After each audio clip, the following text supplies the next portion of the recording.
Did you know your RV trailer brakes are not ready to use when you pick your rig up from the dealership? Most RVers hit the road without ever checking them, and even fewer know how to set the trailer brake gain on their truck correctly. In this episode, we break down the critical safety checks you need to do before towing and teach you how to make sure your gain is dialed in just right. Don't skip this. Your trailer and your safety depends on it. Let's dive in.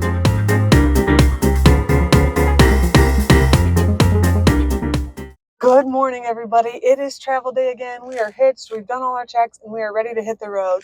But if you've been watching us the last couple weeks, you know that we have all new brakes on the trailer. And so today we are going to do something with you guys that we had to do many months ago that most RVers don't know about, forget to do, and as a result are more dangerous on the road. And we are going to burnish our brakes, or burn them off a little bit, or varnish them, however you call it. I don't know what the scientific word is, but basically by heating up the brakes, by overusing the trailer brakes and making them stop everything, we're going to make sure that they're seated properly, that the pads mold exactly as needed to the rotors or drums, and that everything is working smoothly. So what we've just done is we've taken our trailer brake gain setting all the way up to a maximum of 10. There are two ways to do this. The relaxed way, the way I would prefer to do it, is not going to be an option for us, which is going to be getting on a nice, long, straight road, getting your speed up to 40 miles an hour, and then squeezing only your trailer brakes with your foot off the gas pedal to bring you down to 20. And you do that somewhere, according to Lippert, between 20 and 50 times. My advice is somewhere between 30 and 40 times. And the goal is to, you might see smoke in those brakes, but the goal is to get those brakes heated up to 350 or to 400 degree range, which we do have a thermometer. We don't have a road like that. That's not going to be an option. So I've consulted my Lippert manual, and we're going to do what they call an aggressive option, which means once we get on the highway today, I'm going to be going regular highway speed. I'm going to squeeze my trailer brakes as hard as I can, and I'm going to drive like that and maintain highway speed for about a half a mile, and then we'll pull over and we'll check the temperature. Right now, what we're going to do is we're going to take our time driving through the RV park very slowly, and I'm going to test those trailer brakes to make sure everything feels good and is working before I put myself and my family on the freeway. So here we go. One thing I want to mention is last night I got the air compressor out, made sure that my tires were precisely filled to the recommended 125. That is very important before you start doing this process.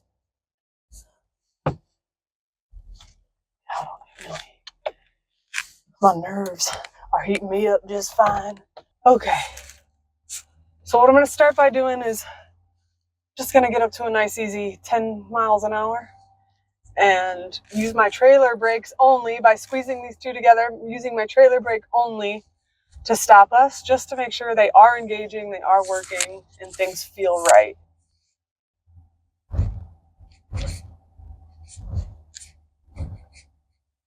Oh, they are taking a long time to stop us. That's because they're brand new and they're not burnished. Look at that. Okay, let's try that again. You're on. We're going to try again. What I'm looking for very closely is I want to make sure my wheels remain spinning.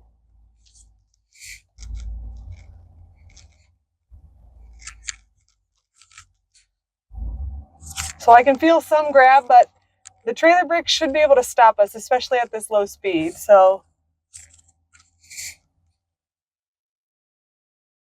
they are obviously struggling.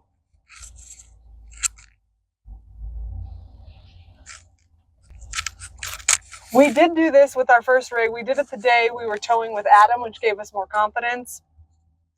And I didn't really have the wherewithal to be able to talk and explain that to you guys very well. But 1 year later,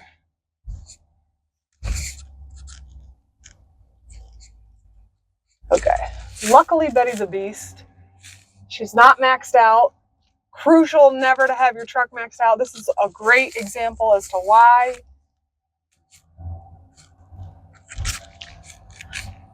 I know that in the meantime, when I get us to the freeway, prior to burnishing these brakes, Betty's got my back.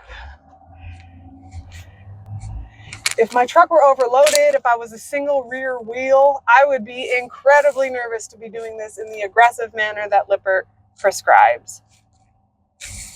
I will say from the first time I did it to now, the brakes are already working much. See how it completely stopped the truck?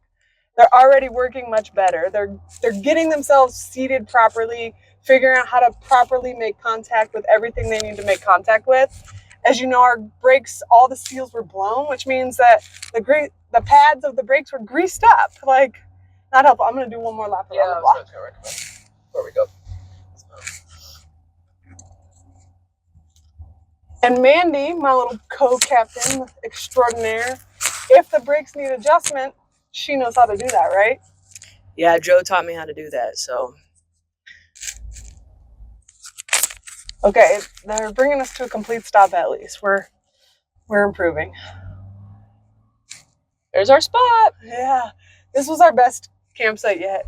Wave at it. Look at it longingly.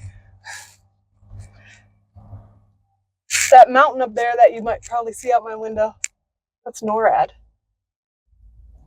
So Cheyenne Mountain, there's over 3 miles of tunnels in there. It can survive a nuclear attack, but it is designed to prevent nuclear bombs from hitting the US and Canada. And that's what they do in there. Among other things they don't want us to know, I'm sure.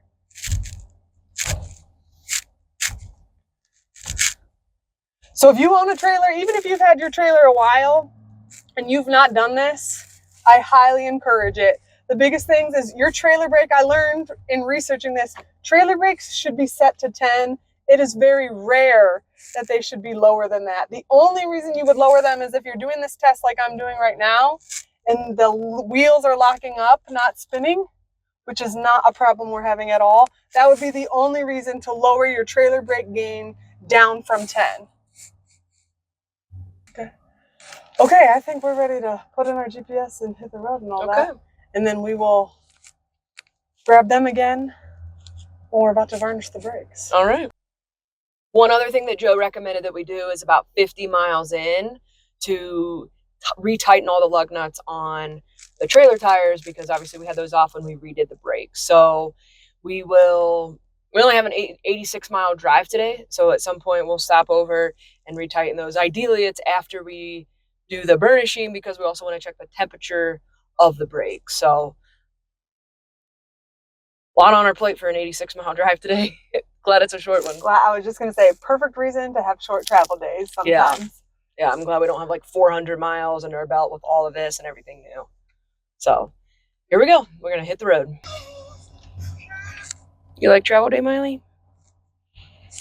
Or you're going to pretend nap on the camera? Okay, we're about 1.5 miles out from our probably best exit to stop and check lug nuts and brake temperatures and all that. So I'm gonna go for it. My hands are so sweaty. I'm so nervous. I mean, we're outside of Denver. There's traffic, but it is the least amount of traffic we've been. Speed limit's 65, so I'm gonna try to maintain that. One thing I wanna know is that the tire speed rating on the trailer tires is 75, and it was 75 for a lot of this. Don't ever max out a very crucial piece of equipment like that. I only go up to 69 when it's even 75 or 80 speed limit, because you don't want to max out your tires capabilities. That's how you can end up with flats. But okay, I'm taking cruise control off. All right, my goal is to keep it here at 65 or 65 miles an hour. Are you ready? Yeah, your exit's on your front. Come on, Betty, fighter. Oh gosh. So sorry to the people behind me, my brake lights are on. But we're rolling. This is your exit. I don't know if you made it, but yeah, I'm gonna be close. Okay. I thought we were gonna fly by that exit. That's your Kanoko, so it's left or right? Right? Yeah, it's right there. Okay. I don't know if I got them hot enough. I'm using just trailer brakes right now to keep it going. I did like 0.4.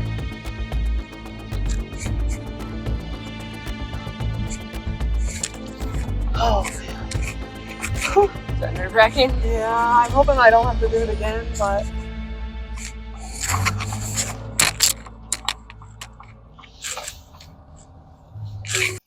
I smell it. that what I smell? Smell it? Yeah. They're smoking too. I don't know if you can see it on camera. They're smoking a little bit. We're up to 3. Dang, we didn't hit 350.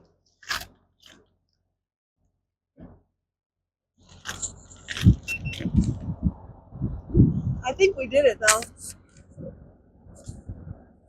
Oh yeah, this one's 393. Oh wait, here. 406. Let's go do this one.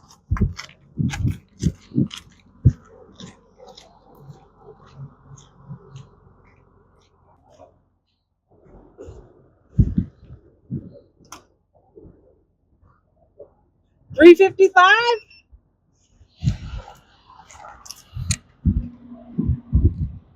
Whoa, smoking hot. 465. That's hot. Okay, we did it. I think it's considered burnished.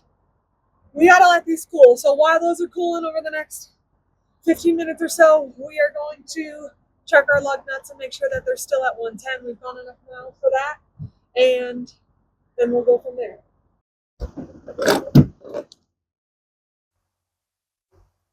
Okay, torque wrench is set at 110. So we've been here about 10 minutes already. Brakes are cooling down. We're gonna check. I've done this tire. Everything was already at 110. We had no issues, but I'm gonna check this one too. Well, all 4 of them I'm gonna check. The biggest thing here is a star pattern. There's so many that I might need help remembering.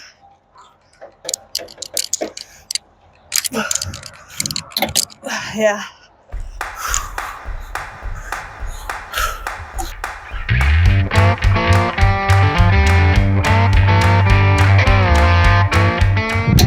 Yeah, those again, we're all good.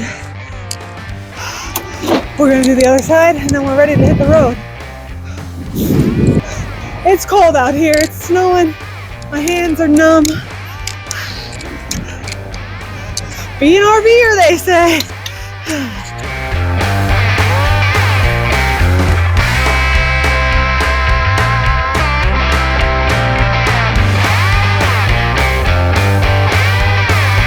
I think that's all of them. Let me try this one more time. Okay. They're all at 110. Brakes are burnished. They're cooled down. I don't smell it anymore. I think we're ready to hit the road back. Yeah. How do you feel about it all? But it's it's freezing out here, it's snowing, and my fingers are numb. Of course, we didn't have our tools out, so I had to dig and get into all that, so my fingers were numb. She's a champ. One thing to always remember is reset your torque wrench to 0 when you store it, so it'll last you a lifetime. Good thing we only have like 35 more miles to our destination, but woo! It's our coldest travel day yet. It's still in the 30s. All right, you ready? I'm ready. All right, let's go. Let's do it here. I'm super proud of us. That was scary and out of our element, but we handled it. Everything looks good. That was only about 40 miles in on checking the lug nuts. We were supposed to do it at 50 and 100. Our drive day today is 86, so we did it at 40, 41, and we'll do it again when we get there at 86, but they were great, good to go. I'm excited once we get closer and we're like in the campground again, I'll do those same tests and feel out the brakes to make sure the gain and everything now feels really good, that the brakes are working, but we did it. We burnished our brakes, buddy. Good job, bud. All right, we ready to Let's get back on the road. finish the road? All right. All right, we made it to Bear Creek Lake Campground, and this is our first repeat customer on a campground. We were actually here last fall when we celebrated our 10-year anniversary, and I will celebrate my 40th birthday while we're here this time. So we only have electric though, so we will be boondocking, so we got to fill up water, but we made it here, and we had to travel through snow for the first time. But Sydney, amongst everything else today, was a champ. It was a jam-packed 86 miles today. But Hey, we're in my favorite city. We're just outside of Denver. I love Colorado, so yeah. And this view tomorrow, there's no visibility today, will be beautiful. So I'm happy to be here. okay, I want to show you guys something. Remember when we left that first campground and I was hitting the brakes and it wouldn't even stop? Let me get around this curve up here. So I looked into all the science and everything, and in this snow and ice, if I ever felt like the trailer was moving how it shouldn't be and getting away from me, you could grab those trailer brakes and that should straighten you out. And that's a good safety tip that I learned in all my research. But this is what I want to show you here. We're about to hit this straightaway. You're going to see a night and day difference into the way that my trailer brakes now respond. Squeezing the brakes would have brought us to a complete stop instantly. I don't want to do that to the brakes. They're broken in, they're working great. I don't want to push them.